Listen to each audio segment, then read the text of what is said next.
Okay, today we're talking about food sensitivity coupled with inhalant sensitivity and also Candida. That will make some more sense as we get through this next few minutes. But basically, the question I get all the time is, why am I having problems with fill in the blank, digestive problems or allergy slash sinus problems? So if you're watching this right now, you'll find out why those things are being triggered. The foods that we eat, a lot of people have heard of an allergic reaction to shellfish where your throat swells up, or peanuts, where it's, immediate swelling.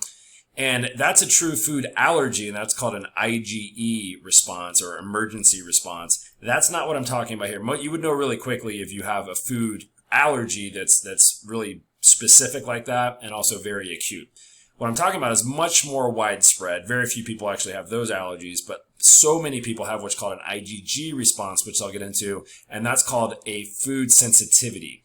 And even the foods that you think may be healthy for you could be the ones that are not working for you. They're actually causing leaky gut, gut dysbiosis, and all kinds of other symptoms I'm talking about. So, things like, if you look at the screen here, blueberries for this person might be fine. Spinach, not at all. Wheat, not so good. Caffeine, highly reactive. Tuna is okay. And the only way to know is by getting tested. So even what you think of quote unquote healthy foods could be causing sensitivities and making you sick. Now, what kind of symptoms am I talking about? It's typically going to be gut issues. So that could be acid reflux is a big one. Any type of digestive system disturbance like IBS, irritable bowel syndrome. If you're feeling bloated a lot, like you're not digesting your food. Something even being diagnosed as something like ulcerative colitis or an inflammation of the colon. There's diverticulitis. All of these itises are caused by inflammation, right? And it can lead to things like constipation. It can lead to things like diarrhea. It can be back and forth. I mean, they're all over the place. And then you can also have inhalant sensitivities, and that's usually going to be the things that you think of as being allergic to, like pollen in the air or dander, and you're not sure what. And that's usually people saying it's my allergies, right? But the cool thing is you can find out what you're allergic to, and you can do something about it. I'm going to talk about something called cross-reactivity, which is very important when it comes to this as well. And then we'll get into Candida. So the reason this is so important is if you're eating a food that you are sensitive to, it's causing an inflammation of the gut, okay? So a great example, this is somebody who we look at when we do a test. It'll test 88 to 92 to 208 different foods, depending on which panel you do. And it'll tell you, it'll look for an IgG reaction. It's a blood spot test, very simple. You don't have to go get those, the stick test where they put it under your skin. Those things are barbaric. You don't have to do that. This is just a blood spot test. So very simple. You prick your finger, put it on a blood spot card, you send it in, they send me the results, and then we sit down with a panel that looks like this. So this person specifically, very highly sensitive to dairy. So it starts with no reaction to low reaction to moderate to high. Well, this person, very high in casein, which cow's milk, very high in casein. So the cheeses, cheddar cheese, cottage cheese, mozzarella cheese, milk, all of those things, very highly reactive. Now, I see other people and they're very low reactive. So they're good with dairy. Everybody's different. Everyone's individual. These are like fingerprints, okay? So this person, for instance, was eating cheese almost every day.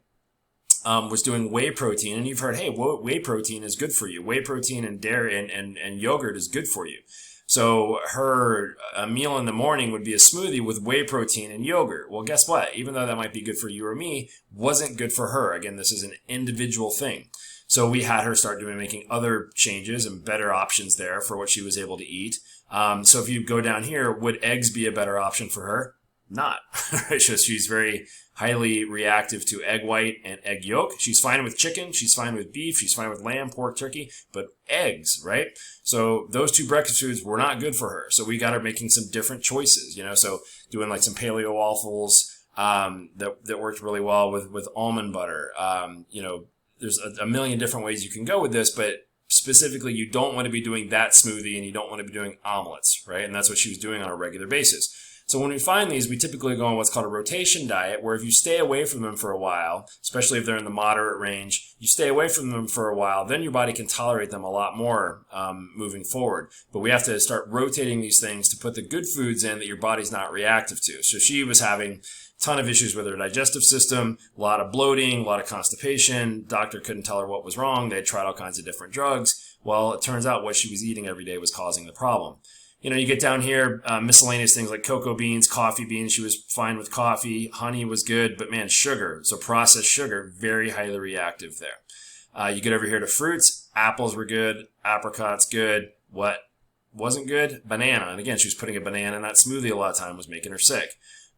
Blueberries, fine. Cranberries, very high reactivity. We got to get her off of the cranberries. And you could just, keep going down and see what she was allergic to or reactive to. And then clams. So shellfish, she's like, I don't have a shellfish allergy, right? Like I don't swell up when I eat a lobster or a crab leg or something. But look, clams, if she was going out and eating clams at, linguine and clam sauce, then she's going to be highly reactive to that. So very, very useful in finding out what you should be eating and what's your optimum diet. Right? That's what I love about these.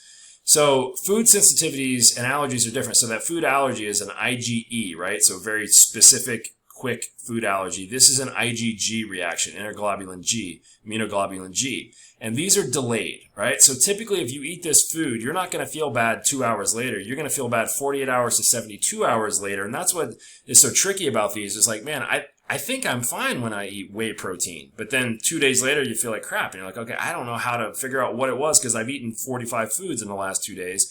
This tells you specifically. And what's interesting about these delayed onset reactions is that it's called stacking. So you might eat something on Monday that you react to.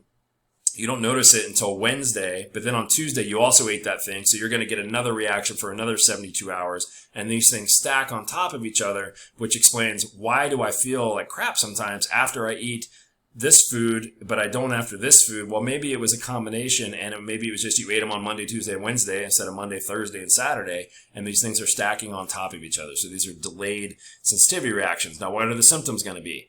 Diarrhea, constipation, abdominal bloating, nasal congestion, all right, which is big sinus issues. Chronic sinus infections is an IgG reaction.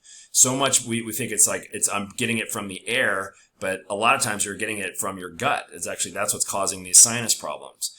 Joint pain, chronic joint pain because it's inflammation. Eczema, which is skin problems, headaches. All of those things come from these types of IgG reactions. The other thing that can happen there is what's called leaky gut. All right, so leaky gut is a root cause for so many different problems right now. And if you have constant irritation to the gut lining, what happens is these tight junctions, which should keep stuff out of your bloodstream, those things start to get eroded here, and more bigger particles can get into the bloodstream, and that's going to cause this IgG immune response. Okay, so what is that then going to cause? Autoimmune disorders, fibromyalgia, lupus, MS, those types of issues. Food intolerances, like I was just talking about. Systemic inflammation, which means inflammation all over, having a hard time losing weight. All of those things can come from leaky gut, and this all goes together with these food intolerances. Now, another really interesting thing to understand is that if you have an inhalant, so one of the tests that we do checks inhalant. So that would be things like ragweed, right, or mugwort, those types of things, birch. So those are like tree nuts. What a lot of people don't understand is that if hey, I think, during the springtime or in the summertime, I seem to always get these allergies. I think it's ragweed. What a lot of people don't know is that if you have a ragweed issue and you test positive for that allergy with this test, then also look at what's going to trigger it. Watermelon, zucchini, cucumber, bananas, honeydew, that's cross-reactive specifically to ragweed. If you look at birch or tree nuts, apples, peach, plums, pears, cherries, right? So you've got to be very aware of when it's birch season or ragweed season that you would be avoiding these foods. And this is really common because, hundreds and hundreds or thousands of years ago, we couldn't always eat an apple. They were always in season at a certain time. So you would be rotating these things through your diet anyway. Now you can have an apple 365 days of the year because we could fly these things in so quickly. So very, very useful to know if you're having one of these inhalant sensitivities, you got to tailor your diet to that, especially during those times when they're highly reactive, like the spring and the summer. So I have people that, they have a ragweed problem, but they, during the winter time, they can eat zucchini and cucumber and bananas all they want. Again, very useful to know because otherwise people just don't know what's causing these symptoms.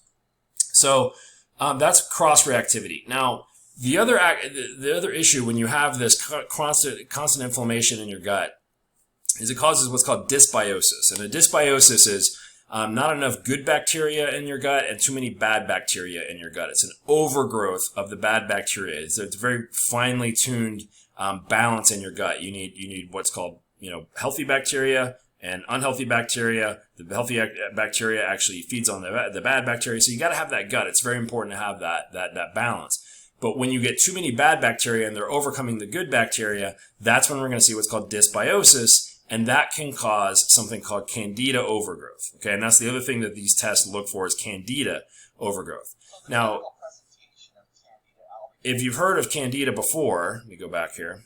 Turn my, sorry. So if you've heard of Candida before, Candida is a bacteria that can actually cause systemic issues. So it can go from the gut and actually get into the blood and cause an all over low level infection of Candida. That can come from high carb diet, excessive alcohol, fermented foods. Certain fermented foods can cause that. Medications, which is specifically antibiotics. Antibiotics kill the good and the bad bacteria. They're chronic, or they're absolutely the number one risk factor for overgrowth of Candida chronically is taking antibiotics. So if you've had a lot of antibiotics in your life, this could absolutely be you. Chronic stress causes Candida overgrowth. Autoimmune disorders cause Candida overgrowth. Now, what would the symptoms be of Candida overgrowth? If you look over here, there's so many things. They're so widespread. So whole body is going to be like chronic fatigue, bloating, could be different fungal infections, even nail fungal infections, mental and emotional, poor concentration and brain fog. That's one I hear all the time. And inability to lose weight, right? So cravings for carbohydrates, sugar, and alcohol, because that Candida is crying for that stuff. So if you have these cravings, that could be a chronic Candida issue. And if you want to just pause this right now, you can look at these. I don't want to make this too long, but you can see if that's you, then obviously you want to find out, is Candida the cause of the problem? So what the testing looks at, specifically, like if we go back to here, the testing looks at all of these, right? It's going to look at the foods that are most common and find out if you're reactive to them. It looks at, if you do an inhalant test, it looks at 48 of those, and it also looks for Candida. And the reason this is important to me, hang on one second, let me go back to here. The reason this is important to me as a doctor and also just as a person, with my wife and my kids, is I don't want to guess at what I might be allergic to. So these inflammatory foods linked with higher colon cancer risk. This is from the British Medical Journal, and also in the Journal of American Medical Association. And we know that. So these inflammatory foods are linked with higher colon risk. So you're like, okay, I know pizza is inflammatory. I'm going to avoid that. But what if you're eating bananas that are inflammatory that could be increasing your risk of colon cancer? I'm recording this when, Chadwick, I think Boseman, I think was his name. He was the Black Panther actor. Well, he just died of colon cancer at age 43.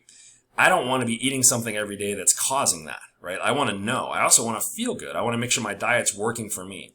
So that's why I started doing these tests. We only do a few tests in the office, and this is the one I highly believe in. And there's two that we do that are really important, that I recommend for so many different people. The first one is the comprehensive food and inhalant sensitivity test. So it looks at 208 foods and 48 inhalants. So if you're having a lot of like allergy issues, sinus issues, we can find out what the inhalants are that you're allergic to. We can find out which foods would be cross-reactive, so we can have you avoiding those and making the right food choices so you're healthy. And it also looks for Candida or Candida overgrowth. And if you have these, it's simple changes to your diet for the most part. There's maybe some supplementation that might go in, but the majority of it is changing your diet, getting yourself healthy, which is not only going to prevent things like colon cancer and allergy and asthma, it's also going to prevent the other diseases you have to worry about, heart disease, cancer, diabetes, because you're getting the right food for you. So that one's $389. The basic food sensitivity and Candida test, that's looking at 96 foods. It doesn't do the inhalant, so it's about $100 cheaper, but it also looks for Candida. So if you're not having a lot of the sinus and things like that, then you would probably do the basic, and that looks for what, more gut issues, so what you're allergic to there. And then we do what's called an ERE evaluation with me, and we send you a consultation form where you fill out, you answer areas in 7 different risk factors, and we determine, okay, here's what might be causing these issues, and here's the plan for you. So that includes a consultation, a results consultation, where we can sit down and find out what we would need to do to fix it. So very simple. If you want to do that, you just let us know in the office, and we will get that rolling for you. We have the test in the office. You just pick it up, go home, do the blood spot test. Very simple blood stick. A couple drops of blood is all it takes. Send that off in the mail. I get the results in a couple weeks, and we're ready to go, and we're on the road to finding out what might be the cause of the problem. So can't wait to get you working on this. So many good things to learn here. And again, if you're having these problems, there is a solution.